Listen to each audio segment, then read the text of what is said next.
হয়, মই বৰ্তমান উপস্থিত আছো কাজিৰঙাৰ সমীপৱৰ্তী এখন চাহ বাগিচাত মই বৰ্তমান উপস্থিত আছো। দেখিবলৈ পোৱা গৈছে যি কাজিৰঙাৰ অন্তৰ্ভাগৰ পৰা ওলাই অহা এজাক হাতীয়ে এনেধৰণে এই বাগিচাখনত বিচৰণ কৰি থকাৰ পৰিলক্ষিত হৈছে।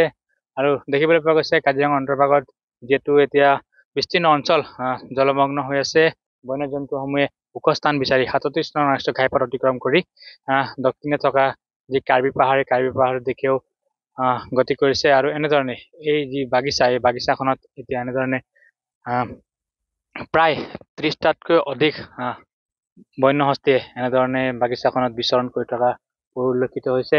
আৰু NK TV দৰ্শকসকলক ইয়াৰ যি দৃশ্য, সেই দৃশ্য দেখাবলৈ যত্ন কৰিছো। যিহেতু উদ্যানখনৰ বৰ্তমান প্ৰায় ১৬০টা যি বন শিবিৰ বৰ্তমানো জলমগ্ন হৈ আছে। আৰু এনেধৰণে এতিয়া যিসমূহ বন্য জীৱকুল, সেই বন্য জীৱকুলে এনেধৰণে এতিয়া যি ওখ স্থানসমূহত আশ্ৰয় লৈ থকা পৰিলক্ষিত হৈছে। আৰু দেখিবলৈ পোৱা গৈছে যিহেতু বান কমিছে যদিও যি বন্যজন্তু, সেই বন্যজন্তুসমূহে এতিয়াও ওখ স্থানসমূহতে অৱস্থান গ্ৰহণ কৰি আছে। যিহেতু উদ্যানখনৰ প্ৰায় ৭০% অঞ্চল বৰ্তমানো জলমগ্ন হৈ আছে। যি কাজিৰঙাৰ অন্তৰ্ভাগৰ পৰা ওলাই অহা এজাক হাতীয়ে এনেধৰণে এই বাগিচাখনত বিচৰণ কৰি থকাৰ পৰিলক্ষিত হৈছে।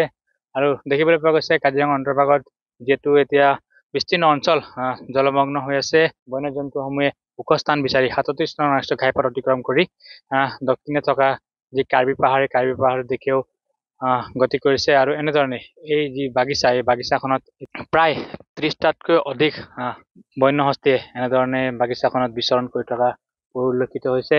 আৰু NK TV দৰ্শকসকলক ইয়াৰ যি দৃশ্য, সেই দৃশ্য দেখাবলৈ যত্ন কৰিছো।